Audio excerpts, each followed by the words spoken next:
દારૂ તરફ લોકો વધુ વળ્યા છે અને એમાં પણ જે રીતે વાત કરી અત્યારે સમાજમાંથી પણ સર આ રીતે કોઈ વાત કરે છે તો તે ટીકાનો ભોગ બને છે, એટલા માટે લોકો નથી બોલતા એવું પણ બને છે.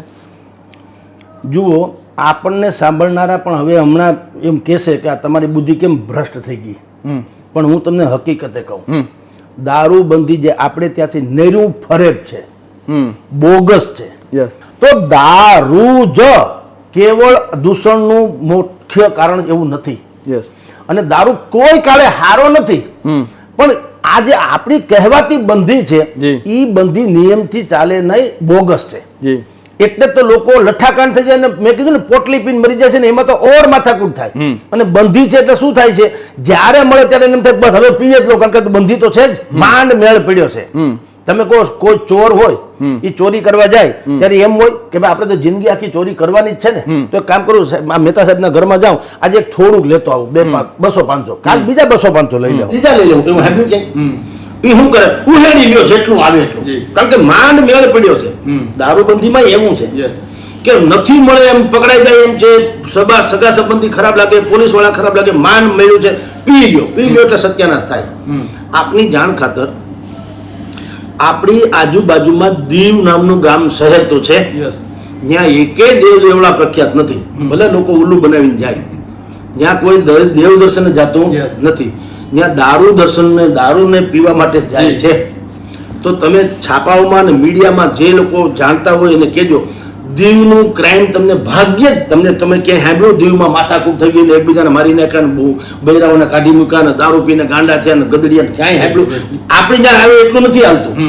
થાય તો છે, પણ તમે વિચારો જ્યાં બંધી છે ત્યાં રોજ તમને આવા છાટકા વેડા કરનારા લોકો મળે, દારૂ પીને આમ કરી નાખ્યું, કોઈ ગાડી ચડાવી દીધી એકબીજા માથે. હમણાં આવ્યું હતું બે જે સગા ભાઈઓ થઈ ગયા સુરતમાં, એ જે ડ્રાઈવર હતો દારૂ પીધેલો હતો. આની પેલા પણ જે ઓલો ભાઈ હતો એનું પણ આવ્યું હતું, હિટ એન્ડ રનમાં જે સૌથી વધારે થયું હતું, એની પણ દારૂ પીધેલી હાલતમાં હતા, મહેફિલમાંથી આવતા હતા, કોકને ભૂમી નાખ્યા 6 જણાને. તો એ અહીંયા તમે દીવમાં ક્યારે સાંભળ્યું? હાલો છેલ્લા 1-2 વર્ષમાં તમે જોઈ લો કે દારૂ પીને ગાડી હલાવીને માણસ માન નાખ્યા કે કઈ એના ઘરમાં ડખો થયો, ક્યાંય સાંભળ્યું નહીં. શું કામ?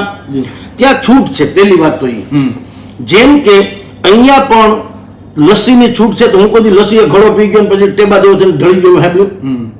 છૂટ જ છે તો ગમે ત્યારે પીવાની છે.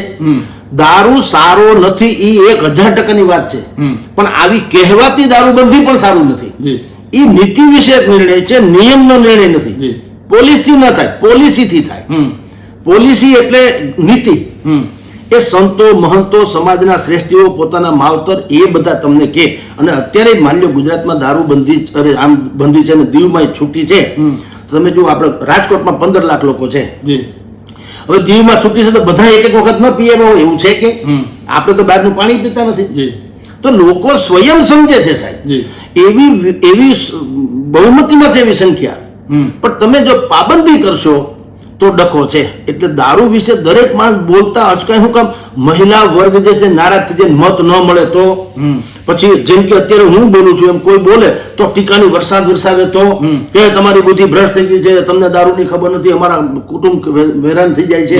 ભાઈ થઈ તો જાય જ છે, પણ બંધીમાં ઓર વધુ થાય છે, એનું શું તમે કરી લ્યો છો? મહારાષ્ટ્રથી માંડીને બધાયમાં દારૂની છૂટ છે. તો તમે આપણા જેવા ઘર કંકાસ તમે અહીંયા છાપામાં જુઓ, દારૂને કારણે થયા હોય, બીજું બધું થાય, દારૂને જ કારણે આવું થતું હોય તો મને તમે સમજાવો. છાપામાં છે દુનિયાભરમાં. તો દારૂબંધી હટી જાય તો હપ્તા ખાવ પોલીસ તંત્ર, આખું પોલીસ નહીં આખું તંત્ર, જેટલું પણ લોકો ખાતા આમથી ખટારા મોઢે આવે તો જે ચેકપોસ્ટ ઉપર હોય તેથી માંડીને બુટલેગર થી માંડીને પેડલર થી માંડીને જે હોય તે એનું જેટલું લોકો જે હોય છે તંત્ર વાહકો, એ હંદાય તરફડિયામાંથી મરી જાય. આ એના ઉપર તેને તાકડથી ના છે, પણ કોઈ નેતા આવી હિંમત કરે નહીં. આપણે ગાળું ખાવાની ટેવ છે, ભલે લોકો આપણને કે તમારા બુદ્ધિ ભ્રષ્ટ થઈ ગઈ, પણ જે સનાતન સત્ય છે એ છે કે ભાઈ દારૂ પોતે ખરાબ છે, અમે 1000 વખત કહીએ, બિલકુલ ખરાબ છે. હું તો કોઈ બહારનું ખાવું હરામ હોવું જોઈએ, તમારે ન ખાવું જોઈએ. તો તમારે હેલ્થ કોન્શિયસ તમે લોકો હો તો, તમને આરોગ્યની ચિંતા હોય તો તમારે બહારનું આવું અચરો કચરો ખાવું ન જોઈએ, પણ છતાંય તમે ખાવ છો.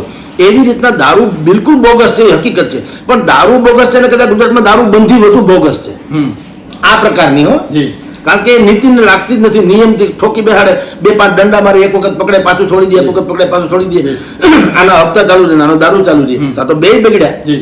એટલે રાજકારણીઓ તો મત લેવાને કારણે નથી કહેતા, જેટલા ધર્મગુરુઓ જે છે એને એમ થાય કે આપણો ગ્રાહક તૂટી જાય, આપણા અનુયાયીઓ આપણી ઉપર આક્રોશિત થાય, એટલે એ નથી કહેતા કે આ ડીંડક બંધ કરો. કા મહારાષ્ટ્રમાં, ભારતમાં નથી, મહારાષ્ટ્ર, રાજસ્થાન. જી સર, આપણે જોઈએ તો દારૂબંધી સાથે સમાજને જોડવો કેટલો યોગ્ય? થોડા દિવસ પહેલા જે શંકરસિંહે પણ જે રીતે કહ્યું હતું કે ક્ષત્રિય સમાજમાં લગ્ન હોય એટલે દારૂ પીવા જોઈએ. અત્યારે જે મહિલા પીએસઆઈ દ્વારા વાત કરવામાં આવી છે કે પાટીદાર સમાજના 10 હોય છે, તો દારૂ સાથે સમાજને જોડવો કેટલો યોગ્ય છે? જો દરેક પોતપોતાના સમાજની વાત કરે, જી, પણ જે આપણે પોતાની જાતને જે માંસાહારી નથી એવું કહીએ છીએ, શાકાહારી હોવાનો દાવો કરીએ છીએ, પણ તમે જેટલા લોકો ઈંડા સહિતની રેકડીઓ ચલાવે છે, તમે એમાં સર્વે કરવાની છૂટ કે તમારી રેકડી કોને કારણે ચાલે છે. એ કેવળ ચાલે છે આપણે કારણે, જેને આપણે શાકાહારી કહીએ છીએ. જે સત્ય સનાતન છે ને, જેટલું તમે ઢાંકશો ને એટલું ઓર વકરવાનું. તો સમાજની સાથે શંકરસિંહે બી વાત કરી, આ બેન પીએસઆઈ હતા એણે વાત કરી. એ શું છે એને એના સમાજને ખબર છે. સિંહ શિકાર કરી એના માટે સહજ છે, મારે ને તમારા માટે એ આશ્ચર્ય છે.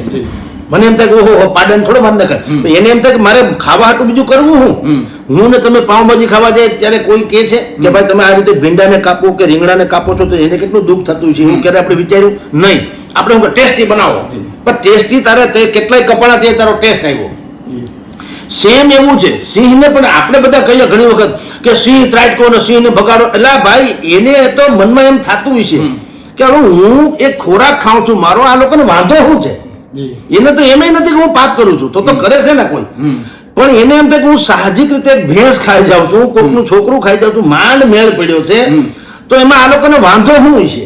ઈ સિંહને એમ થતું હોય, મને ને તમને શું થાય, ઓહો સિંહ ત્રાટકો મારણ કરી ગયો, સિંહ ભાઈ મારણ એનો સાહજિક સ્વભાવ છે. અને તમે જુઓ બધા 50 લોકો ભેગા થતા હશે, વાત કરશે ટ્રમ્પ થી માંડીને મોદી સુધી, પણ મામા માસી એની નહીં કરે. બરાબર, એના ક્યાંય મેળ પડતા નહીં. ટ્રમ્પનું જામશે કે નહીં, મોદીને મેળ પડશે, એટલે ભાઈ તારું કુટુંબ રફે દફે છે એનું કર નહીં, પણ એ નહીં કરે. તો એ દરેકમાં જે ખામી, અને ખામી જે વાત કરવી જ જોઈએ. એટલે આને સમાજ નથી જોડ્યો, એ પોતાના સમાજની વાત જાણે છે એટલે એને કીધું કે આપણા સમાજમાં વધુ બધી છે અને એ દૂર થવી જોઈએ.